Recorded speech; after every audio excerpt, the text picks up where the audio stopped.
ನಮಸ್ಕಾರ, ಅಮುಕ್ ವಾರ್ತೆಗಳಿಗೆ ಸ್ವಾಗತ. ನಾನು ಸ್ವರ್ಣದಾಸ್. ಈಗ ಮುಖ್ಯಾಂಶಗಳು. ಪ್ರಜ್ವಲ್ ರೇವಣ್ಣಗೆ ಎದುರಾದ ಕಂಟಕ. ಮೈತ್ರಿ ಅಭ್ಯರ್ಥಿ ಪ್ರಮಾಣ ಪತ್ರ ಮರುಪರಿಶೀಲಿಸುವಂತೆ ಚುನಾವಣಾ ಆಯೋಗದಿಂದ ನೋಟಿಸ್. ದೇವೇಗೌಡರ ಮನೆ ದೇವರ ಮೇಲೆ ದಾಳಿ ಪ್ರಕರಣಕ್ಕೆ ಬಿಗ್ ಟ್ವಿಸ್ಟ್. ದಾಳಿ ನಡೆಸಿದ್ದು ನಕಲಿ ಐಟಿ ಅಧಿಕಾರಿಗಳಂತೆ. ಹೊಳೆನರಸೀಪುರ ಠಾಣೆಯಲ್ಲಿ ದೂರು ದಾಖಲು. ಮತ್ತು ಯಾವನಿಗೂ ಹೆದರುವುದಿಲ್ಲ, ಐ ಡೋಂಟ್ ಕೇರ್. ಟಿವಿಲಿ ತೋರಿಸಿ ದೇಶ ಹಾಳು ಮಾಡೋದಕ್ಕೆ ಮಾಧ್ಯಮದವರು ಸಾಕಲ್ವಾ? ಮಾಧ್ಯಮಗಳ ವಿರುದ್ಧ ನಾಲಿಗೆ ಹರಿಬಿಟ್ಟ ಶಾಸಕ ಶಿವಲಿಂಗೇಗೌಡ. ವಾರ್ತೆಗಳ ವಿವರ. ನರೇಂದ್ರ ಮೋದಿ ಅವರು ಅಧಿಕಾರ ದುರ್ಬಳಕೆ ಮಾಡಿಕೊಂಡು ಭಾಷಣಗಳಲ್ಲಿ ಸೈನಿಕರ ಬಗ್ಗೆ ಮಾತನಾಡುತ್ತಿದ್ದಾರೆ. ಇದು ಚುನಾವಣಾ ನೀತಿ ಸಂಹಿತೆ ಉಲ್ಲಂಘನೆ ಆಗಲಿದ್ದು, ಇದನ್ನ ನಾವು ಚುನಾವಣಾ ಆಯೋಗದ ಗಮನಕ್ಕೆ ತರುತ್ತೇವೆಂದು ಉಪಮುಖ್ಯಮಂತ್ರಿ ಜಿ ಪರಮೇಶ್ವರ್ ಹೇಳಿದರು. ಪುಲ್ವಾಮಾ ಹಾಗೂ ಬಾಲ್ಕೋಟ್ ದಾಳಿಯನ್ನ ಮೋದಿಯವರು ರಾಜಕೀಯವಾಗಿ ಬಳಸಿಕೊಳ್ಳುತ್ತಿದ್ದಾರೆ. ಇದನ್ನು ನಾವು ಚುನಾವಣಾ ಆಯೋಗದ ಗಮನಕ್ಕೆ ತಂದಿದ್ದೇವೆ. ಆಯೋಗವು ಸೈನಿಕರು, ದೇಶದ ಭದ್ರತೆಗೆ ಸಂಬಂಧಿಸಿದ ವಿಷಯಗಳನ್ನು ರಾಜಕೀಯಕ್ಕೆ ಬಳಸಿಕೊಳ್ಳಬಾರದು ಎಂದಿದೆ. ಬಿಜೆಪಿಗೆ ಭಯ ಹುಟ್ಟಿಸುವ ಕಾಂಗ್ರೆಸ್ ಹಾಗೂ ಜೆಡಿಎಸ್ ಮುಖಂಡರ ಮೇಲೆ ಜಾರಿ ನಿರ್ದೇಶನಾಲಯ ಹಾಗೂ ಆದಾಯ ತೆರಿಗೆ ಇಲಾಖೆಗಳಿಂದ ದಾಳಿ ನಡೆಸಲಾಗುತ್ತಿದೆ. ತಮ್ಮ ಸ್ವಾರ್ಥಕ್ಕೆ ಇಂತಹ ಸಂಸ್ಥೆಗಳನ್ನು ದುರ್ಬಳಕೆ ಮಾಡಿಕೊಳ್ಳುತ್ತಿರುವುದು ಸರಿಯಲ್ಲ ಎಂದು ನಗರದಲ್ಲಿ ಮೈತ್ರಿ ನಾಯಕರು ಜಂಟಿ ಸುದ್ದಿಗೋಷ್ಠಿಯಲ್ಲಿ ಆರೋಪಿಸಿದರು. ಮೈತ್ರಿ ಸರ್ಕಾರದಲ್ಲಿ ಪರ್ಸೆಂಟೇಜ್ ವ್ಯವಹಾರವಿದೆ ಎಂಬ ಪ್ರಧಾನಿ ಮೋದಿ ಆರೋಪಕ್ಕೆ ಪ್ರತಿಕ್ರಿಯಿಸಿ, ನಾವು ಅವರನ್ನ ಪ್ರಶ್ನಿಸುತ್ತೇನೆ. ನಿಮಗೆ ಎಲ್ಲ ಮಾಹಿತಿಗಳು ಕ್ಷಣಾರ್ಧದಲ್ಲಿ ಸಿಗುತ್ತವೆ. ಮೈತ್ರಿ ಸರ್ಕಾರ ಯಾವ ಯೋಜನೆಯಲ್ಲಿ, ಯಾವ ಕ್ಷೇತ್ರದಲ್ಲಿ ನಮ್ಮ ಸರ್ಕಾರ ಪರ್ಸೆಂಟೇಜ್ ತೆಗೆದುಕೊಂಡಿದೆ ಸಾಬೀತುಪಡಿಸಬೇಕು. ಇಲ್ಲವಾದರೆ ಇದೊಂದು ಅಕ್ಷಮ್ಯ. ದೇಶದ ಜನತೆಗೆ ಸೂಕ್ಷ್ಮವಾಗಿ ಗಮನಿಸುತ್ತಿದ್ದಾರೆ. ಹೀಗಿರುವಾಗ ನೀವು ಒಂದು ರಾಜ್ಯದ ಬಗ್ಗೆ ಅವಹೇಳನಕಾರಿ ಹೇಳಿಕೆ ನೀಡುವುದು ಎಷ್ಟು ಸರಿ ಎಂದು ಪ್ರಶ್ನಿಸಿದರು. ಪ್ರಧಾನಮಂತ್ರಿ ಅವರಿಗೆ ನಾನು ಒಂದು ಪ್ರಶ್ನೆಯನ್ನು ಕೇಳೋದಕ್ಕೆ ಬಯಸ್ತೇನೆ. ನೀವು ಈ ದೇಶದ ಪ್ರಧಾನಮಂತ್ರಿಗಳು. You get all information possible in finger tips. ನಾನು ನಿಮಗೆ ಕೇಳೋದಕ್ಕೆ ಬಯಸ್ತೇನೆ, ಯಾವ ಪ್ರಾಜೆಕ್ಟ್ನಲ್ಲಿ, ಸರ್ಕಾರದ ಯಾವ ಕ್ಷೇತ್ರದಲ್ಲಿ ನಮ್ಮ ಸರ್ಕಾರ 20% ಕಮಿಷನ್ ತಗೊಂಡಿದೆ ಅನ್ನೋದನ್ನು ನೀವು ಪ್ರೂವ್ ಮಾಡಬೇಕು.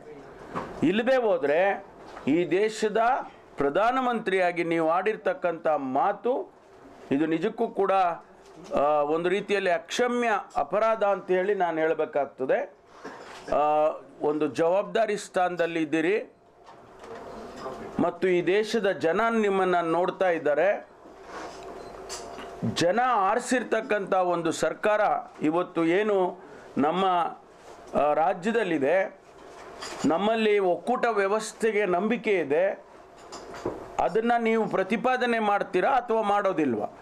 ಸುದ್ದಿಗೋಷ್ಠಿಯಲ್ಲಿ ಕಾಂಗ್ರೆಸ್ ಹಿರಿಯ ಮುಖಂಡ ಎಚ್.ಸಿ. ಮಹದೇವಪ್ಪ, ಕೆಪಿಸಿಸಿ ಪ್ರಧಾನ ಕಾರ್ಯದರ್ಶಿ ಎಸ್.ಎಂ. ಆನಂದ್, ಕೆಪಿಸಿಸಿ ಉಪಾಧ್ಯಕ್ಷ ಬಿ. ಶಿವರಾಮ್, ಜಿಲ್ಲಾ ಘಟಕದ ಅಧ್ಯಕ್ಷ ಜಾವಗಾಲ್ ಮಂಜುನಾಥ್, ಮುಖಂಡರಾದ ಎಚ್.ಕೆ. ಜವರೇಗೌಡ, ಎಚ್.ಕೆ. ಮಹೇಶ್ ಇತರರು ಹಾಜರಿದ್ದರು. ನಾಮಪತ್ರ ಸಲ್ಲಿಕೆ ವೇಳೆ ಪ್ರಜ್ವಲ್ ರೇವಣ್ಣ ತಮ್ಮ ಆಸ್ತಿ ವಿವರವನ್ನು ಮರೆಮಾಚಿ ತಪ್ಪು ಮಾಹಿತಿ ನೀಡಿರುವ ಬಗ್ಗೆ ದೂರು ಬಂದಿದ್ದು, ಇದರ ಅನ್ವಯ ಪ್ರಜ್ವಲ್ ಅವರ ಪ್ರಮಾಣ ಪತ್ರವನ್ನು ಮರುಪರಿಶೀಲನೆ ನಡೆಸುವಂತೆ ಜಿಲ್ಲಾ ಚುನಾವಣಾ ಆಯೋಗ ಜಿಲ್ಲಾ ಚುನಾವಣಾ ಅಧಿಕಾರಿಗಳಿಗೆ ನೋಟಿಸ್ ನೀಡಿದೆ. ವಿವಿಧ ಕಂಪನಿಗಳಿಗೆ ಪ್ರಜ್ವಲ್ ರೇವಣ್ಣ ಪಾಲುದಾರರಾಗಿದ್ದಾರೆ. ಆದರೆ ಈ ಮಾಹಿತಿಯನ್ನ ನಾಮಪತ್ರ ಸಲ್ಲಿಕೆ ವೇಳೆ ದಾಖಲಿಸಿಲ್ಲ. ಈ ಬಗ್ಗೆ ಆಯೋಗ ಗಮನಹರಿಸಬೇಕೆಂದು ಆರ್ಟಿಐ ಕಾರ್ಯಕರ್ತ ಟಿಜೆ ಅಬ್ರಹಂ ದೂರು ದಾಖಲಿಸಿದ್ದರು. ಈ ದೂರಿನ ಅನ್ವಯ ಕ್ರಮಕ್ಕೆ ಮುಂದಾಗಿರುವ ರಾಜ್ಯ ಚುನಾವಣಾ ಆಯೋಗ ಈ ಕುರಿತು ವಿಚಾರಣೆ ನಡೆಸುವಂತೆ ನೋಟಿಸ್ ಜಾರಿ ಮಾಡಿದೆ. ಈ ಹಿಂದೆ ಕೂಡ ಬಿಜೆಪಿ ಅಭ್ಯರ್ಥಿ ಎ ಮಂಜು ಪ್ರಜ್ವಲ್ ರೇವಣ್ಣ ಸುಳ್ಳು ಆಸ್ತಿ ವಿವರ ನೀಡಿದ್ದಾರೆಂದು ಆರೋಪ ಮಾಡಿ ಚುನಾವಣಾ ಅಧಿಕಾರಿಗೆ ದೂರು ನೀಡಿದ್ದರು. ಪ್ರಜ್ವಲ್ ರೇವಣ್ಣ ಹಾಗೂ ಭವಾನಿ ರೇವಣ್ಣ ಪ್ರತ್ಯೇಕವಾಗಿ ಡ್ರೋನ್ ವರ್ಕ್ ಫೋರ್ಸ್ ಲಿಮಿಟೆಡ್ ಮತ್ತು ಅಧಿಕಾರ್ ವೆಂಚರ್ಸ್ ಕಂಪನಿಗೆ ಹಣ ಹೂಡಿಕೆ ಮಾಡಿದ್ದಾರೆ. ಆದರೆ ಈ ಮಾಹಿತಿಯನ್ನ ಅವರು ತಮ್ಮ ಆಸ್ತಿ ವಿವರದಲ್ಲಿ ದಾಖಲಿಸಿಲ್ಲ ಎಂದು ಆರೋಪಿಸಿದರು. ಕಂಪನಿಗೆ ಎಷ್ಟು ಹಣ ಹೂಡಿಕೆ ಮಾಡಿದ್ದಾರೆ, ಯಾರು ಯಾರು ಹೂಡಿಕೆ ಮಾಡಿದ್ದಾರೆ ಎಂಬ ವಿವರ ನೀಡಿಲ್ಲ.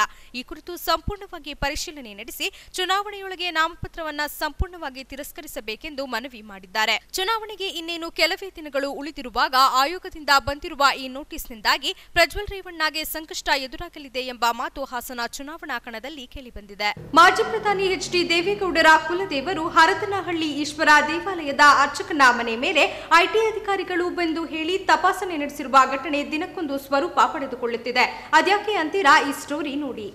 ದೇಗುಲದ ಅರ್ಚಕ ಪ್ರಕಾಶ್ ಭಟ್ ಎಂಬುವವರ ಮನೆ ಮೇಲೆ ನಿನ್ನೆ ದಾಳಿ ನಡೆಸಿ ಮನೆ ಮತ್ತು ದೇಗುಲದ ಪ್ರಾಂಗಣವನ್ನ ಪರಿಶೀಲನೆ ನಡೆಸಿದ್ದರು.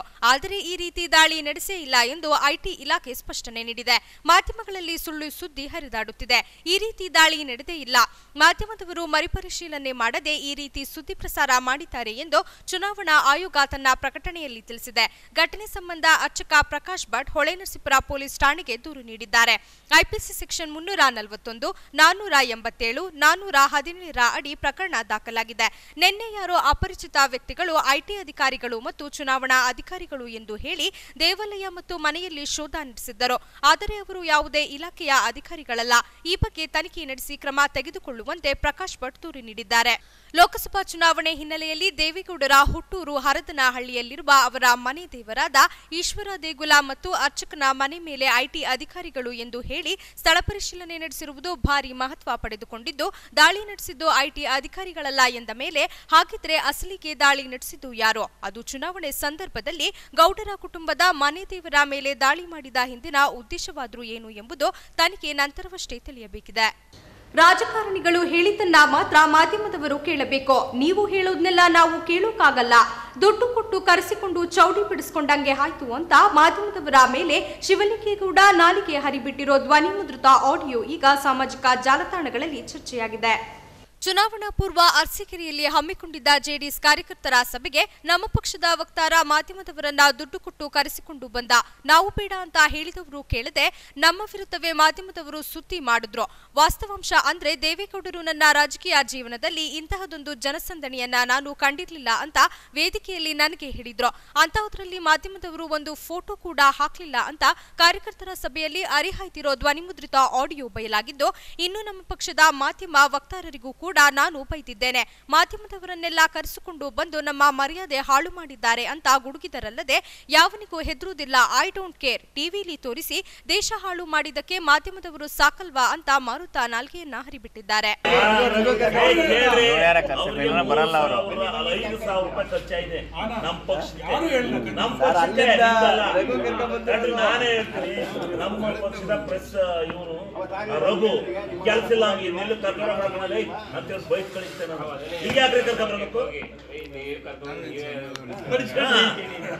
ದುಡ್ಡು ಕೊಟ್ಟು ಚೌಡಿ ಬಿಡಿಸ್ಕೊಂಡಂಗಿಲ್ಲ, ಅವ್ರು ಕರ್ಕೊಂಡ್ಬಂದು ಆಯ್ತು. Is an history. ದೇವೇಗೌಡರು ನಾನು 60 ವರ್ಷದ ರಾಜಕೀಯದಲ್ಲಿ ಇಂಥ ಸಭೆ ನೋಡಲ್ಲ ಅಂತ ಅವ್ರು ಹೇಳ್ತಾರೆ. ಅರಸೀಕೆರೆ ಜನ ಹೇಳ್ತಾರೆ. ಇಡೀ ಸ್ಟೇಡಿಯಂ ತುಂಬಿಸಿ ಯಾರು ಸಭೆ ಮಾಡಿಲ್ಲ. ಅಂತ ಸಂದರ್ಭದಲ್ಲಿ ಇವ್ರು ಒಂದು ಚೂರು ತೋರಿಸ್ತವಲ್ಲ, ನಮ್ದ ಒಂದೇ ಒಂಚೂರು ಈ ಜನ ಸೇರಿತ್ತು ಅಂತ ಒಂದ್ ಸೆಲ್ಲಾರ ತೋರಿಸ್ಬಾರ್ದ. ಇವನು ಕರ್ಕೊಂಬಂದ ಅಲ್ಲಿಂದ ಅವರು ಎಲ್ಲ ಪುಣ್ಯಾತ್ಮ ಯಾಕೆ ಕರ್ಕೊಂಬರ್ಬೇಕು? ಈಗ ನಮ್ಮ ನಾನು ಡೈರೆಕ್ಟಾಗಿ ಹೇಳ್ತಾ ಇದ್ದೀನಿ. ಅವತ್ತು ನಮ್ಮ ಕಾರ್ಯಕರ್ತರ ಸಭೆಗೆ ಮೋದಿ ಬೋದಲ್ಲೇ ಅವ್ರನ್ನು ಹೀನಾಮನವೇ ಬೋದಾಕಿದ್ದೆ. ಅದು ಯಾರು ತಗೊಂಡೋಗಿ ಕೊಟ್ಟಿಲ್ವೇನೋ. ನಾನು ಏನಾದ್ರು ಬಂದ್ರೆ ನನಗೆ ಡೋಂಟ್ ಕೇರ್. ನಾವೇನು ಅದಕ್ಕೆ ನಾನೇನು ಎಡ್ಗಿದ್ರದ ಪ್ರಶ್ನೆ ಮರ್ಯಾದೆ ಇದಿಲ್ಲ ನನಗೆ. ನಾನು ಸ್ವಲ್ಪ ಗೌರವದಿಂದ ನಡ್ಕೋಬೇಕ್ರಿ. ದೇಶ ಹಾಳು ಮಾಡೋಕೆ ಇವರ ಸಾಲ್ದೇನ್ರಿ? ಡಿಸ್ಕಷನ್ ನಾವು ಅಲ್ಲೂ ಅಂತ ಹೇಳ್ತೀವಿ. ನಾವು ಹೇಳಿದ್ದು ಕೇಳಕ್ಕೆ ನೀವು ಬಂದಿರೋದು, ನೀವ್ ಹೇಳಿದ್ ಕೇಳ್ಕೊಳಕ್ಕಲ್ಲ ಇಲ್ಲಿ ನಾವು ಬಂದಿರೋದು. ನಾವೇನಾದ್ರು ತಪ್ಪು ಮಾಡಿದ್ರೆ ಹೇಳ್ರಿ. ಒಟ್ಟಿನಲ್ಲಿ ಯಾರೋ ಒಂದಿಬ್ಬರು ಪತ್ರಕರ್ತರು ಚುನಾವಣಾ ಸಂದರ್ಭದಲ್ಲಿ ರಾಜಕೀಯ ಜನಪ್ರತಿನಿಧಿಗಳ ಕೈಗೊಂಬೆಗಳಂತೆ ವರ್ತಿಸಿ ಅವರು ಕೊಡುವ ಹಣ ಪಡೆದು ಸಮಾಜದ ಗೌರವವನ್ನ ಹಾಳು ಮಾಡಿದ್ರೆ, ಶಾಸಕ ಶಿವಲಿಂಗೇಗೌಡರು ಮಾತ್ರ ಹೋಲ್ಸೇಲ್ ಹಾಸನ ಜಿಲ್ಲಾ ಮಾಧ್ಯಮದವರನ್ನೆಲ್ಲ ಹಣ ಪೀಕುವವರೆಂಬಂತೆ ನಾಲಿಗೆ ಹರಿಬಿಟ್ಟಿರುವುದು ಮಾತ್ರ ವಿಪರ್ಯಾಸವೇ ಸರಿ. ಲೋಕಸಭಾ ಚುನಾವಣೆ ಹಿನ್ನೆಲೆಯಲ್ಲಿ ಹಾಸನ ವ್ಯಾಪ್ತಿಯಲ್ಲಿ ಕರ್ತವ್ಯ ನಿರ್ವಹಿಸುತ್ತಿರುವ ಫ್ಲೈಯಿಂಗ್ ಸ್ಕ್ವಾಡ್ ಅಧಿಕಾರಿಗಳ ತಂಡವನ್ನ ಬೇರೆ ಜಿಲ್ಲೆಗೆ ವರ್ಗಾವಣೆ ಮಾಡಿ ಬೇರೆ ಅಧಿಕಾರಿಗಳನ್ನ ಇಲ್ಲಿಗೆ ನೇಮಕ ಮಾಡಬೇಕೆಂದು ಕೆಡಿಪಿ ಮಾಜಿ ಸದಸ್ಯ ದೇವರಾಜೇಗೌಡ ಒತ್ತಾಯಿಸಿದರು. ಸುದ್ದಿಗೋಷ್ಠಿಯಲ್ಲಿಂದು ಮಾತನಾಡಿದ ಅವರು, ಲೋಕಸಭಾ ಚುನಾವಣೆ ಘೋಷಣೆಯಾದ ನಂತರ ಜಿಲ್ಲಾ ಉಸ್ತುವಾರಿ ಸಚಿವ ಎಚ್.ಡಿ. ರೇವಣ್ಣ ಅವರು ತಾವು ಹೇಳಿದಂತೆ ಕೇಳುವ ಫ್ಲೈಯಿಂಗ್ ಸ್ಕ್ವಾಡ್ ಅಧಿಕಾರಿಗಳನ್ನ ಇಲ್ಲಿಗೆ ನೇಮಕ ಮಾಡಿಸಿಕೊಂಡಿದ್ದಾರೆ. ಈಗಾಗಲೇ ಚುನಾವಣೆಗೆ ಹಂಚಲು ಬೂತ್ ಮಟ್ಟದಲ್ಲಿ ಗುತ್ತಿಗೆದಾರರ ಮೂಲಕ ರೇವಣ್ಣ ಅವರು ಹಣ ಶೇಖರಣೆ ಮಾಡಿ ಇಟ್ಟಿರೋ ಮಾಹಿತಿ ಲಭ್ಯವಾಗಿದ್ದು, ರೇವಣ್ಣ ಸುಪರ್ದಿಗೆ ಬರುವ ಲೋಕೋಪಯೋಗಿ ಮತ್ತು ನೀರಾವರಿ ಇಲಾಖೆ ಅಧಿಕಾರಿಗಳನ್ನೇ ನೇಮಕ ಮಾಡಲಾಗಿದೆ. ಚುನಾವಣಾ ಸಂದರ್ಭದಲ್ಲಿ ಈ ಅಧಿಕಾರಿಗಳಿಂದ ಅಕ್ರಮ ನಡೆಯುವ ಸಾಧ್ಯತೆ ಇದ್ದು, ಬೇರೆ ಜಿಲ್ಲೆಯ ಸ್ಕ್ವಾಡ್ ಅಧಿಕಾರಿಗಳನ್ನ ಇಲ್ಲಿಗೆ ನೇಮಕ ಮಾಡಬೇಕೆಂದು ಒತ್ತಾಯಿಸಿದ ಅವರು, ಈ ಬಗ್ಗೆ ಜಿಲ್ಲಾ ಚುನಾವಣಾ ಅಧಿಕಾರಿಗಳಿಗೆ ದೂರು ನೀಡಲಾಗಿದೆ ಎಂದರು. ಈ ಜಿಲ್ಲೆಯಲ್ಲಿ 2019 ಲೋಕಸಭಾ ಚುನಾವಣೆ ಪ್ರಾರಂಭವಾಗಿದೆ. ಅಲ್ಲಿ ಇನ್ನು ಕೆಲವೇ 4 ದಿವಸಗಳು ಮಾತ್ರ ಬಾಕಿ ಇದೆ. ಅಲ್ಲಿ ಈ ಚುನಾವಣೆ ಅಕ್ರಮ ತಡೆಯೋದಕ್ಕೋಸ್ಕರ ಜಿಲ್ಲಾಡಳಿತ ಮತ್ತು ಚುನಾವಣಾಧಿಕಾರಿಗಳು ಫ್ಲೈಯಿಂಗ್ ಸ್ಕ್ವಾಡನ್ನು ನೇಮಕ ಮಾಡಿದ್ದಾರೆ. ಅಲ್ಲಿ ಈಗಾಗಲೇ ನಮಗೆ ಬಂದಿರೋ ಮಾಹಿತಿ ಪ್ರಕಾರ ಸುಮಾರು 36 ಕೋಟಿ ಹಣ ಈ ಜಿಲ್ಲೆಯ ಮೂಲೆ ಮೂಲೆಯಲ್ಲಿ ಸೇರಿದೆ ಅನ್ನೋದು ಸಂಪೂರ್ಣ ಮಾಹಿತಿ ನಮಗೆ ದೊರೆತಿದೆ. ನಮಗೆ ಇಷ್ಟು ಹಣ ಎಲ್ಲ ಕಡೆ ಟ್ರಾನ್ಸ್ಪೋರ್ಟ್ ಆಗ್ತಿದ್ರು ಕೂಡ ಅಲ್ಲಿ ಈ ಫ್ಲೈಯಿಂಗ್ ಸ್ಕ್ವಾಡ್ ಇದುವರೆಗೂ ಕೂಡ ಕೇವಲ 1 ಲಕ್ಷ ರೂಪಾಯಿನೂ ಕೂಡ ನಮ್ಮ ಸರ್ಕಾರಕ್ಕೆ ಹಿಡಿದಿದೆ ಅಂತ ತೋರಿಸಿಲ್ಲ.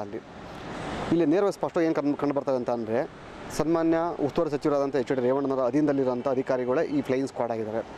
PWD ಇಲಾಖೆ, ಇರಿಗೇಷನ್ ಇಲಾಖೆ, ಮತ್ತು ಕೃಷಿ ಇಲಾಖೆ, ತೋಟಗಾರಿಕೆ ಇಲಾಖೆಯಲ್ಲಿ ಮತ್ತು ಎಜುಕೇಷನ್ ಡಿಪಾರ್ಟ್ಮೆಂಟ್ ಈ ಥರ ಹಲವಾರು ಇಲಾಖೆಗಳು ತೊಗೊಂಡಿದ್ದಾರೆ. ಇಲ್ಲಿ ಈ ಎಲ್ಲ ಇಲಾಖೆಗಳು ಕೂಡ ರೇವಣ್ಣನ ಅಧೀನದಲ್ಲಿ ಬರೋದ್ರಿಂದ ಯಾರು ಕೂಡ ಸರ್ಚ್ ಮಾಡಲ್ಲ, ಇಂಥ ಒಂದು ಅಕ್ರಮ ತಡೆಯೋಕ್ಕೆ ವಿಫಲರಾಗಿದ್ದಾರೆ.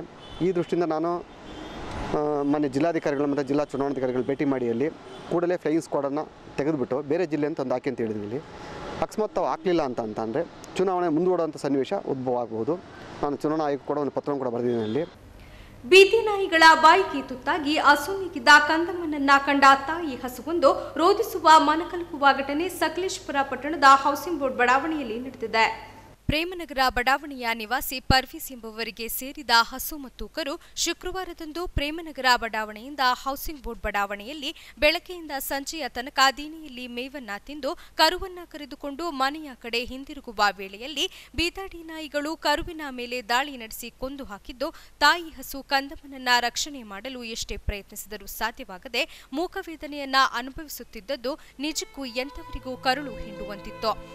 ಪಟ್ಟಣದ ತುಂಬಾ ಬೀದಿ ನಾಯಿಗಳ ಹಾವಳಿ ಹೆಚ್ಚಾಗಿದ್ದು, ಮಕ್ಕಳು, ಹೆಂಗಸರು ಹಾಗೂ ಸಾರ್ವಜನಿಕರು ರಸ್ತೆಯಲ್ಲಿ ಭಯದಿಂದ ಓಡಾಡುವ ಸ್ಥಿತಿ ನಿರ್ಮಾಣವಾಗಿದ್ದು, ಪುರಸಭೆಯು ನಾಯಿಗಳನ್ನು ಹಿಡಿದು ನಿಯಂತ್ರಿಸದಿದ್ದರೆ ಮುಂದಿನ ದಿನಗಳಲ್ಲಿ ಹೋರಾಟ ಹಮ್ಮಿಕೊಳ್ಳಲಾಗುವುದೆಂದು ನಾಗರಿಕರು ಎಚ್ಚರಿಸಿದ್ದಾರೆ.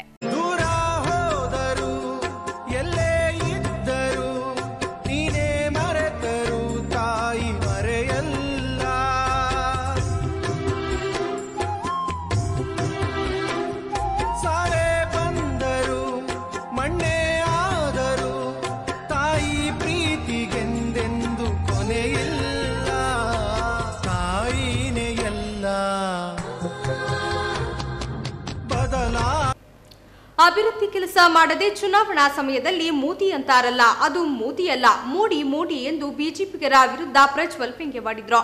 ರಸ್ತೆಯಲ್ಲಿ ಪ್ರಜ್ವಲ್ರನ್ನ ಸ್ವಾಗತಿಸಿದ ಕೈ ಮುಖಂಡರು ವೇದಿಕೆಗೆ ಬರದೇ ಇದ್ದುದು ಚರ್ಚೆಗೆ ಗ್ರಾಸವಾಯಿತು. ಅರಸೀಕೆರೆಯ ಹಾರನಹಳ್ಳಿಯಲ್ಲಿ ಸಾರ್ವಜನಿಕ ಸಭೆ ಉದ್ದೇಶಿಸಿ ಮಾತನಾಡಿದ ಮೈತ್ರಿ ಅಭ್ಯರ್ಥಿ ಪ್ರಜ್ವಲ್ ರೇವಣ್ಣ, ದೇವೇಗೌಡರ ಕುಟುಂಬ ರಾಜಕಾರಣದ ವಿರುದ್ಧ ಮಾತನಾಡುವ ಈ ಮಂಜು ಅವರ ಪತ್ನಿ ಮಗ ರಾಜಕೀಯದಲ್ಲಿ ಇಲ್ವಾ? ಬಿಜೆಪಿಯಲ್ಲಿ ಇಷ್ಟು ನಾಯಕರುಗಳು ಕುಟುಂಬ ರಾಜಕಾರಣಕ್ಕೆ ಮೊರೆ ಹೋಗಿದ್ದಾರೆ. ದೇಶಕ್ಕೆ ಸ್ವಾತಂತ್ರ್ಯ ತಂದುಕೊಟ್ಟ ಮಹಾತ್ಮ ಗಾಂಧಿಯನ್ನ ಕೊಂದವನನ್ನ ಬಿಜೆಪಿ ಅಂಗಪಕ್ಷವಾದ ಆರ್ಎಸ್ಎಸ್ನವರು ಗೌರವ ಕೊಡ್ತಾರೆ. ಇದು ದೇಶಭಕ್ತಿನಾ ಎಂದು ಪ್ರಶ್ನೆ ಮಾಡಿದರು. ಹೆಚ್ಚಿನ ಚರ್ಚೆ ಮಾಡೋದಿಲ್ಲ, ಬಹಳ ಕತ್ಲಾಗ್ತದೆ. ನನ್ನ ತಾಯಂದಿರು ಪಾಪ ಹೊರಡಬೇಕು, ಯಾಕಂದ್ರೆ ಅವ್ರದ್ದಾದ ಕೆಲ್ಸಗಳಿರ್ತವೆ. ನಾನು ಹೆಚ್ಚಾಗಿ ಸಮಯ ಸಂದರ್ಭ ಹೇಳೋಣ, ಮತ್ತೊಮ್ಮೆ ಬರ್ತೀನಿ, ಎಲ್ಲೂ ಹೋಗಲ್ಲ. ಇವತ್ತು ಜಿಲ್ಲಾ ಮಂತ್ರಿ ಆದಂತ ಸಂದರ್ಭದಲ್ಲಿ ಎಷ್ಟು ಸರಿ ಹಾರನಹಳ್ಳಿಗೆ ಬಂದಿದ್ದಾರೆ ನನಗೆ ಗೊತ್ತಿಲ್ಲ, ನಿಮ್ಮ ಮಾಜಿ ಜಿಲ್ಲಾ ಮಂತ್ರಿ ಅವರು. ಆದ್ರೆ ನಾನು ಸಂಸದನಾದ ಮೇಲೆ ಶಿವಲಿಂಗಣ್ಣ ಹೇಳಿದರೆ ವಾರದಲ್ಲಿ 3 ದಿನ ಬರಲೇಬೇಕು ಅಂತ. ವಾರದಲ್ಲಿ 2 ದಿನ ಬೇಕಾದ್ರೆ ವಾರದಲ್ಲಿ 4 ದಿನ ಆದ್ರೂ ನಾನು ಬಂದೇ ಬರ್ತೀನಿ ಅರಸೀಕೆರೆಗೆ, ನಿಮ್ಮ ಸಮಸ್ಯೆಗಳನ್ನ ಅರ್ಥೈಸ್ತೀನಿ. ಹಾರನಹಳ್ಳಿ ಕರೀಂ ಸಾಬ್ ಹೊರತುಪಡಿಸಿ ವೇದಿಕೆಯಲ್ಲಿ ಜೆಡಿಎಸ್ನ ಮುಖಂಡರು ಮಾತ್ರ ಇದ್ದು, ಸಭಾ ಕಾರ್ಯಕ್ರಮಕ್ಕೂ ಮುನ್ನ ಅಭ್ಯರ್ಥಿ ಪ್ರಜ್ವಲ್ನನ್ನ ರಸ್ತೆಯಲ್ಲಿ ಹಾರ ಹಾಕಿ ಸ್ವಾಗತಿಸಿದ ಕಾಂಗ್ರೆಸ್ ಮುಖಂಡರು ಹಾಗೂ ಜನಪ್ರತಿನಿಧಿಗಳು ವೇದಿಕೆಯಲ್ಲಿ ಕಾಣಿಸಿಕೊಳ್ಳದೆ ಎಷ್ಟು ಬಾರಿ ಕರೆದರೂ ವೇದಿಕೆ ಹತ್ತದೇ ಇರುವುದು ನೆರೆದಿದ್ದ ಜನರಲ್ಲಿ ಚರ್ಚೆಗೆ ಗ್ರಾಸವಾಯಿತಷ್ಟೇ ಅಲ್ಲದೆ, ಅರಸೀಕೆರೆಯಲ್ಲಿ ಜೆಡಿಎಸ್ಗೆ ಬೆಂಬಲ ನೀಡಲು ಕಾಂಗ್ರೆಸ್ ಕಾರ್ಯಕರ್ತರು ಹಿಂದೇಟು ಹಾಕ್ತಿದ್ದಾರೆ ಎಂಬ ಪ್ರಶ್ನೆ ಉದ್ಭವವಾಗಿದೆ. ಕಾರ್ಯಕ್ರಮದಲ್ಲಿ ಶಾಸಕ ಶಿವಲಿಂಗೇಗೌಡ, ಜಿಲ್ಲಾ ಪಂಚಾಯಿತಿ ಸದಸ್ಯರಾದ ಬಿಳಿಚೌಡಯ್ಯ, ವತ್ಸಲ ಶೇಖರಪ್ಪ, ಪ್ರೇಮ ಧರ್ಮೇಶ್, ಧರ್ಮಶೇಖರ್, ಶಿವಮೂರ್ತಿ, ಥಮ್ಮೇಶ್, ಗಂಗಾಧರ್, ಮುರುಂಡಿ ಶಿವಲಿಂಗಪ್ಪ ಮತ್ತಿತರರು ಉಪಸ್ಥಿತರಿದ್ದರು. ಮುಖ್ಯಮಂತ್ರಿ ಎಚ್.ಡಿ. ಕುಮಾರಸ್ವಾಮಿ ಅವರು ಪೊಲೀಸರೇ ರೌಡಿ ಶೀಟರ್ ಎಂದು ಗುರುತಿಸುವ ವ್ಯಕ್ತಿಯನ್ನ ಎಸ್ಕಾರ್ಟ್ ಕಾರಿನಲ್ಲಿ ಕೂರಿಸಿಕೊಂಡು ಓಡಾಡುತ್ತಿದ್ದರೂ ಗೋಹತ್ಯೆ ನಿಷೇಧದ ವಿರುದ್ಧ ಹೋರಾಟ ನಡೆಸಿರುವ ಬಜರಂಗದಳ ಮುಖಂಡ ರಘು ಅವರನ್ನ ರೌಡಿ ಶೀಟರ್ ಎಂಬ ಹಣೆಪಟ್ಟಿ ಕಟ್ಟಿ ಗಡೀಪಾರು ಮಾಡಿರುವುದು ಹಾಸ್ಯಾಸ್ಪದ ಎಂದು ಮಾಜಿ ಶಾಸಕ ಬಿಆರ್ ಗುರುದೇವ್ ಹೇಳಿದರು. ಪಟ್ಟಣದಲ್ಲಿ ಶನಿವಾರ ಪತ್ರಿಕಾಗೋಷ್ಠಿ ನಡೆಸಿದ ಅವರು ಮಂಡ್ಯದಲ್ಲಿ ತಮ್ಮ ಮಗನ ಪರವಾಗಿ ಪ್ರಚಾರ ನಡೆಸುತ್ತಿರುವ ಸಿಎಂ ಕುಮಾರಸ್ವಾಮಿ ತಮ್ಮ ಸ್ಥಾನವನ್ನ ಸರಿಯಾಗಿ ನಿಭಾಯಿಸುತ್ತಿಲ್ಲ ಎಂಬುದಕ್ಕೆ ಇದು ಉದಾಹರಣೆಯಾಗಿದೆ. ಅಲ್ಲದೆ ರೌಡಿ ಶೀಟರ್ ಒಬ್ಬನನ್ನ ಎಸ್ಕಾರ್ಟ್ ಕಾರಿನಲ್ಲಿ ಕೂರಿಸಿಕೊಂಡು ಓಡಾಡುತ್ತಿರುವ ಹಿಂದೆ ಪೊಲೀಸರು ಹಾಗೂ ಅಲ್ಲಿನ ಜಿಲ್ಲಾಡಳಿತದ ಲೋಪವೂ ಇದೆ ಎಂದ ಅವರು ಕಳೆದ ಹಲವು ವರ್ಷಗಳಿಂದ ಬಜರಂಗದಳ ಮುಖಂಡನಾಗಿ ಕೆಲಸ ಮಾಡುತ್ತಿರುವ ರಘು ಧರ್ಮ ಪ್ರಚಾರ ಮಾಡಿಕೊಂಡು ಗೋಹತ್ಯೆ ನಿಷೇಧಕ್ಕೆ ಸಂಬಂಧಿಸಿದಂತೆ ಹೋರಾಟ ಮಾಡುತ್ತಿದ್ದಾರೆ. ಕಳೆದ ವಿಧಾನಸಭಾ ಚುನಾವಣೆಯಲ್ಲೂ ರಘು ಬಿಜೆಪಿ ಪರ ಕೆಲಸ ಮಾಡಿದ್ದರು. ಆಗ ಗಡೀಪಾರು ಮಾಡದಿರುವ ಜಿಲ್ಲಾಡಳಿತ ಈ ಲೋಕಸಭೆ ಚುನಾವಣೆಯ ದುರುದ್ದೇಶಪೂರ್ವಕವಾಗಿ ರೌಡಿ ಶೀಟರ್ ಎಂದು ಗುರುತಿಸಿ ಗಡೀಪಾರು ಆದೇಶ ಮಾಡಿದೆ. ವಿರೋಧ ಪಕ್ಷದ ಕುಮ್ಮಕ್ಕಿನಿಂದ ಈ ಕೆಲಸ ಮಾಡಿರುವುದು ಖಂಡನೀಯ. ನಿಜವಾಗಲೂ ರೌಡಿ ಶೀಟರ್ ಆದ ವ್ಯಕ್ತಿಯನ್ನ ಕಾರಿನಲ್ಲಿ ಕೂರಿಸಿಕೊಂಡು ಓಡಾಡುತ್ತಾರೆ. ಇತ್ತ ಸಿದ್ಧಾಂತದ ಮೇಲೆ ಹೋರಾಟ ಮಾಡುವ ರಘುವನ್ನು ಗಡೀಪಾರು ಮಾಡುತ್ತಾರೆ. ಇದು ಯಾವ ನ್ಯಾಯ ಎಂದು ಪ್ರಶ್ನಿಸಿದರು. ನಾನು ಈಗಾಗಲೇ ಹೇಳಿದ್ದೇನೆ, ಈ ಗಡೀಪಾರಿನ ಹಿನ್ನೆಲೆ ಏನಿದೆ ಅಂದರೆ ಒಂದು ಪೊಲೀಸ್ ಇಲಾಖೆ, ಒಂದು ಜಿಲ್ಲಾಡಳಿತ ಮತ್ತು ನಮ್ಮ ವಿರೋಧ ಪಕ್ಷಗಳು 3 ಜನ ಸೇರಿ ಈ ಒಂದು ಕುತಂತ್ರವನ್ನು ಮಾಡಿದ್ದಾರೆ. ಹೋದ ಚುನಾವಣೆಯಲ್ಲಿ ಇದೇ ರಘುವರು ಚುನಾವಣೆಯಲ್ಲಿ ಎದುರಿಸಿ ಚುನಾವಣೆಯಲ್ಲಿ ಓಡಾಡ್ತಿದ್ದಾರೆ. ಆದರೆ ಅವತ್ತು ಗಡೀಪಾರು ಮಾಡಲಿಲ್ಲ. ಇವತ್ತು ಗಡೀಪಾರು ಮಾಡಬೇಕಾದ್ರೆ ಎಲ್ಲೋ ಒಂದು ಕಡೆ ಕುತಂತ್ರ ನಡೆದಿದೆ ಅಂತ ನನಗೆ ಅನಿಸ್ತದೆ. ಪತ್ರಿಕಾಗೋಷ್ಠಿಯಲ್ಲಿ ವೀರಶೈವ ಮುಖಂಡ ಬ್ಯಾಕರವಳ್ಳಿ ಜಯರಾಜ್, ಕ್ಯಾನಹಳ್ಳಿ ಸುರೇಶ್ ಹಾಜರಿದ್ದರು. ಮನುಕುಲದ ಉದ್ಧಾರ ಹಾಗೂ ಸಾಮಾನ್ಯ ಪ್ರಜೆಗಳ ಕೈಗೆ ಅಧಿಕಾರದ ಕೀಲಿಕೈ ಲಭಿಸಿರುವ ಉದ್ದೇಶದಿಂದ ಉತ್ತಮ ಪ್ರಜಾಕೀಯ ಪಕ್ಷ ಬೆಂಬಲಿಸಿ ಎಂದು ಯುಪಿಪಿ ಪಕ್ಷದ ಲೋಕಸಭಾ ಅಭ್ಯರ್ಥಿ ಎಚ್ಎಂ ಚಂದ್ರೇಗೌಡ ಮನವಿ ಮಾಡಿದರು. ಪಟ್ಟಣದಲ್ಲಿ ಶನಿವಾರ ಪತ್ರಿಕಾಗೋಷ್ಠಿ ನಡೆಸಿದ ಅವರು ವಿಭಿನ್ನ ಚಿಂತಕರಾದ ಉಪೇಂದ್ರ ಅವರು ಬದುಕಿನ ಚಿತ್ರೀಕರಣ ಮಾಡುತ್ತಾ ಹೆಸರು ಮಾಡಿ ಈಗ ರಾಜಕೀಯದಲ್ಲೂ ಆಸಕ್ತಿ ತಳೆದು ಉತ್ತಮ ಪ್ರಜಾಕೀಯ ಪಕ್ಷ ಸ್ಥಾಪನೆ ಮಾಡಿದ್ದಾರೆ. ರಾಜ್ಯದ 27 ಕ್ಷೇತ್ರಗಳಲ್ಲಿಯೂ ಅಭ್ಯರ್ಥಿಗಳು ಕಣಕ್ಕೆ ಇಳಿಸಲಾಗಿದೆ. ಸಂವಿಧಾನ ಜೀವಂತವಾಗಿರುವ ದಿನಗಳಲ್ಲಿ ಕಳೆದ 70 ವರ್ಷಗಳಿಂದಲೂ ರಾಜಕೀಯ ವ್ಯವಸ್ಥೆ ದಾರಿ ತಪ್ಪುತ್ತಿದೆ. ಇದೇ ಕಾರಣ ವಿಭಿನ್ನ ನೆಲೆಗಟ್ಟಿನ ಮೇಲೆ ಕಣಕ್ಕಿಳಿದಿರುವ ಯುಪಿಪಿ ಅಭ್ಯರ್ಥಿಗಳನ್ನು ಬೆಂಬಲಿಸಬೇಕು ಎಂದರು. ವಿಭಿನ್ನ ಇದಿದೆ, ಎಲ್ಲ ಥರದ್ದು ಯಾವುದೇ ಜಾತಿ, ನಾವು ಯಾವುದೇ ಧರ್ಮವನ್ನು ವಿರೋಧಿಸಂಗಿಲ್ಲ. ಎಲ್ಲವೂ ಧರ್ಮವನ್ನು ಒಪ್ಪಿಕೊಂಡು ಎಲ್ಲ ವಿಚಾರಗಳನ್ನು ನಾವು ಸರಿದೂಗಿಸಿಕೊಂಡು ಮನುಕುಲದ ಧರ್ಮ, ಯಾವುದೇ ಧರ್ಮದವರಾಗಿರಲಿ ಮನುಕುಲದ ಧರ್ಮಕ್ಕೆ ಈ ದೇಶದ ವ್ಯವಸ್ಥೆ ಎಲ್ರಿಗೂ ಆಗಬೇಕು, ಆಗ ಶಾಂತಿ ನೆಲೆಸುತ್ತೆ ಅಂತಕ್ಕಂಥದ್ದೇ ಹೆಚ್ಚು ವಿಚಾರ ಆಗಬೇಕು. ನಾವು ನಮ್ಮ ಮಕ್ಕಳು ಈ ರಾಷ್ಟ್ರದ 190 ರಾಷ್ಟ್ರಗಳಲ್ಲಿ ಹೆಚ್ಚು ಕಡೆ 150 ರಾಷ್ಟ್ರಗಳಿಗೆ ಹೋಗಿ ನೆಮ್ಮದಿಯಾಗಿ ಬದುಕ್ತಾ ಇದ್ದಾರೆ. ಈಗ ನಮಗೆಲ್ಲ ಆಪ್ಷನ್ ಇದೆ ದೇಶವನ್ನು ಕಟ್ಟಲಿಕ್ಕೆ. ಆ ರೀತಿ ಇರಬೇಕಾದ್ರೆ ಯಾಕೆ ನಾವು ಚಿಂತನೆ ಮಾಡ್ತಾ ಇಲ್ಲ? ಇದಕ್ಕೆ ನನ್ನ ಪ್ರಕಾರ ಕೆಟ್ಟ ರಾಜಕೀಯ ನೀತಿ ಅದೊಂದು ಸರಿಯಾದರೆ ಇದೆಲ್ಲ ಸರಿಯಾಗ್ತದೆ. ಏಪ್ರಿಲ್ 16 ಮತ್ತು 17ರಂದು 2 ದಿನಗಳ ಕಾಲ ನಡೆಯುವ ವಿಶ್ವವಿಖ್ಯಾತ ಪ್ರಸಿದ್ಧ ಶ್ರೀ ಚೆನ್ನಕೇಶವ ಸ್ವಾಮಿ ರಥೋತ್ಸವ ಅದ್ದೂರಿಯಾಗಿ ನಡೆಸಲು ವ್ಯವಸ್ಥಾಪನಾ ಸಮಿತಿಯಿಂದ ನಿರ್ಣಯಿಸಲಾಗಿದೆ. ರಥೋತ್ಸವಕ್ಕೆ ಆಗಮಿಸುವ ಸಹಸ್ರಾರು ಭಕ್ತರ ಅನುಕೂಲಕ್ಕೆ ಯಾವುದೇ ರೀತಿಯ ತೊಂದರೆಯಾಗದಂತೆ ಸೌಲಭ್ಯಗಳನ್ನು ಒದಗಿಸಲು ಸಮಿತಿ ಪೂರ್ವ ಸಿದ್ಧತೆ ನಡೆಸುತ್ತಿದೆ. ಈ ಬಾರಿ ವಿಶೇಷವಾಗಿ ವಿದ್ಯುತ್ ದೀಪಾಲಂಕಾರಗಳಿಂದ ಜಗಮಗಿಸುತ್ತಿದೆ. ನಾನಾ ಬಗೆಯಲ್ಲಿ ಬೆಳಕು ಸೂಸುವ ಬಗೆ ಬಗೆಯ ವಿನ್ಯಾಸದ ಮನಮೋಹಕ ಬೆಳಕಿನ ವೈಭವ ನೋಡುಗರ ಕಣ್ಣುಗಳಲ್ಲಿ ಹಬ್ಬದ ಸಡಗರ ಸಂಭ್ರಮ ಮನೆ ಮಾಡುತ್ತದೆ. ಈ ಬಾರಿ ವಿಭಿನ್ನವಾಗಿ ಹಾಗೂ ವಿಶೇಷವಾಗಿ ಅಲಂಕಾರ ಮಾಡಲಾಗಿದೆ. ದೇವಾಲಯ ಮತ್ತು ಪ್ರಮುಖ ವೃತ್ತಗಳು ಸೇರಿದಂತೆ ಪಟ್ಟಣದ ಎಲ್ಲೆಡೆ ವಿಜೃಂಭಣೆಯಿಂದ ವಿದ್ಯುತ್ ದೀಪಾಲಂಕಾರ, ಸ್ವಾಗತ ಕಮಾನಗಳು ಮಾಡಲಾಗಿದೆ. ರಥೋತ್ಸವದ ಹಿನ್ನೆಲೆ ಪ್ರತಿನಿತ್ಯ ನಡೆಯುತ್ತಿರುವ ಉತ್ಸವಾದಿಗಳು ಅರ್ಥಪೂರ್ಣವಾಗಿ ಪ್ರತಿನಿತ್ಯ ರಾತ್ರಿ ಸಮಯದಲ್ಲಿ ಜರುಗುತ್ತಿವೆ. ಪಟ್ಟಣದಲ್ಲಿ ಶನಿವಾರ ಕೋಟೆ ಕೋದಂಡರಾಮ ರಥೋತ್ಸವವು ಸಂಭ್ರಮದಿಂದ ನೆರವೇರಿತು. ರಥೋತ್ಸವದ ಅಂಗವಾಗಿ ಬೆಳಗ್ಗೆ ದೇವಾಲಯದಲ್ಲಿ ಮೂಲ ವಿಗ್ರಹಗಳಿಗೆ ಪಂಚಾಮೃತ ಅಭಿಷೇಕ ಮುಂತಾದ ಧಾರ್ಮಿಕ ಕೈಂಕರ್ಯಗಳು ನಡೆದವು. ಬಳಿಕ ಉತ್ಸವ ಮೂರ್ತಿಗಳನ್ನು ಅಲಂಕರಿಸಿದ ರಥದಲ್ಲಿ ಪ್ರತಿಷ್ಠಾಪಿಸಿ ವಿವಿಧ ಪೂಜಾ ಕಾರ್ಯಕ್ರಮಗಳನ್ನು ನಡೆಸಲಾಯಿತು. ಬಳಿಕ ಭಕ್ತರು ರಾಮನಾಮ ಸ್ಮರಣೆ ಮಾಡುತ್ತಾ ರಥ ಬೀದಿಯಲ್ಲಿ ತೇರನ್ನ ಎಳೆದು ಸಂಭ್ರಮಿಸಿದರು. ಬಳಿಕ ದೇವಾಲಯದಲ್ಲಿ ಸಾಮೂಹಿಕ ರಾಮ ಭಜನೆ, ಮಹಾಮಂಗಳಾರತಿ, ಪ್ರಸಾದ ವಿನಿಯೋಗ, ವಸಂತ ಸೇವೆಗಳು ನಡೆದವು. ಭಕ್ತರಿಗೆ ಪಾನಕ, ಕೋಸಂಬರಿಯನ್ನ ವಿತರಿಸಲಾಯಿತು. ರಾತ್ರಿ ಶಾಂತೋತ್ಸವ ಹಾಗೂ ಸಾಮೂಹಿಕ ಭಜನೆ ನಡೆಯಿತು. ಕೋಟೆಬಾಗಿಲು ಆಂಜನೇಯ ದೇವಾಲಯ, ಬಸವನಗುಡಿ, ರಾಮ ದೇವಾಲಯಗಳಲ್ಲೂ ವಿಶೇಷ ಪೂಜಾ ಕಾರ್ಯಕ್ರಮಗಳು ನಡೆದವು. ಶ್ರೀರಾಮನವಮಿಯನ್ನ ಪಟ್ಟಣದೆಲ್ಲೆಡೆ ಸಂಭ್ರಮ, ಶ್ರದ್ಧಾ, ಭಕ್ತಿ ಹಾಗೂ ಸಡಗರದಿಂದ ಆಚರಿಸಲಾಯಿತು. ಬೇಲೂರಿನ ಕೆಂಪೇಗೌಡ ರಸ್ತೆ ಹಾಗೂ ಹೊಳೆಬೀದಿಯಲ್ಲಿರುವ ಶ್ರೀ ಪ್ರಸನ್ನ ಆಂಜನೇಯ ದೇವಸ್ಥಾನದಲ್ಲಿ ಶ್ರೀರಾಮನವಮಿ ಪ್ರಯುಕ್ತ ನಗರದ ಆಂಜನೇಯ ಗುಡಿಯಲ್ಲಿ ಬೆಳಗ್ಗೆ ರಾಮತಾರಕ ಹೋಮ ಮಹಾಮಂಗಳಾರತಿಯೊಂದಿಗೆ ಪ್ರಸಾದ ವಿತರಣೆ ಮಾಡಲಾಯಿತು. ಸಾಕಷ್ಟು ಭಕ್ತರು ಪಾಲ್ಗೊಂಡಿದ್ದರು. ಶ್ರೀರಾಮನವಮಿಯನ್ನ ಪಟ್ಟಣದೆಲ್ಲೆಡೆ ಸಂಭ್ರಮ ಹಾಗೂ ಶ್ರದ್ಧಾ ಭಕ್ತಿ ಹಾಗೂ ಸಡಗರದಿಂದ ಆಚರಿಸಲಾಯಿತು. ಮರ್ಯಾದಾ ಪುರುಷ ಶ್ರೀರಾಮದೇವರ ಶ್ರೀರಾಮನವಮಿ ಹಬ್ಬ ಆಚರಣೆ ಅರಸೀಕೆರೆಯ ವಿವಿಧೆಡೆ ಬಹಳ ವಿಜೃಂಭಣೆಯಿಂದ ನಡೆಯಿತು. ಅರಸೀಕೆರೆ ನಗರದ ಶ್ರೀ ಸೀತಾರಾಮ ಕಲ್ಯಾಣ ಮಂದಿರದಲ್ಲಿ ಸತತ 10 ದಿನಗಳ ಕಾಲ ನಡೆಯುವ ಶ್ರೀರಾಮೋತ್ಸವ ಕಾರ್ಯಕ್ರಮದಲ್ಲಿ ಇಂದು ರಾಮನವಮಿಯನ್ನ ಬಹಳ ಭಕ್ತಿಪೂರ್ವಕವಾಗಿ ನೆರವೇರಿಸಲಾಯಿತು. ರಾಮದೇವರಿಗೆ ಪ್ರಾತಃ ಕಾಲದಲ್ಲಿ ವಿಶೇಷ ಅಭಿಷೇಕ, ಅರ್ಚನೆ, ಪೂಜಾ ವಿಧಿಗಳನ್ನು ನೆರವೇರಿಸಲಾಯಿತು. ನಂತರ ಮಧ್ಯಾಹ್ನ ಮಹಾಮಂಗಳಾರತಿ, ವಸಂತ ಸೇವೆ ನಡೆಸಿ ಎಲ್ಲಾ ಭಕ್ತಾದಿಗಳಿಗೂ ಪಾನಕ ಫಲಹಾರಗಳನ್ನ ನೀಡಲಾಯಿತು. ಹಾಗೆ ನಗರದ ಹೊರವಲಯದಲ್ಲಿರುವ ಗೋಶಾಲೆಯಲ್ಲಿ ಸೀತಾ ಮಹಿಳಾ ಸಂಘದವರು ಗೋವುಗಳಿಗೆ ವಿಶೇಷ ಪೂಜೆ ಸಲ್ಲಿಸಿದರು ಮತ್ತು ಮುರುಂಡಿ ಗ್ರಾಮದ ಗೋವಿಂದರಾಜು ಹಾಗೂ ಮುರಳೀಧರ್ ಕುಟುಂಬದಿಂದ ಶ್ರೀ ಚನ್ನಕೇಶವ ದೇವಾಲಯದಲ್ಲಿ ಪ್ರತಿ ವರ್ಷದಂತೆ ಈ ಬಾರಿಯೂ ವಿಶೇಷ ಅಲಂಕಾರ ಪೂಜೆ ನೆರವೇರಿಸಿ ಪ್ರಸಾದ ವಿನಿಯೋಗ ಮಾಡಲಾಯಿತು. ಕೊನೆಯಲ್ಲಿ ಮತ್ತೊಮ್ಮೆ ಮುಖ್ಯಾಂಶಗಳು.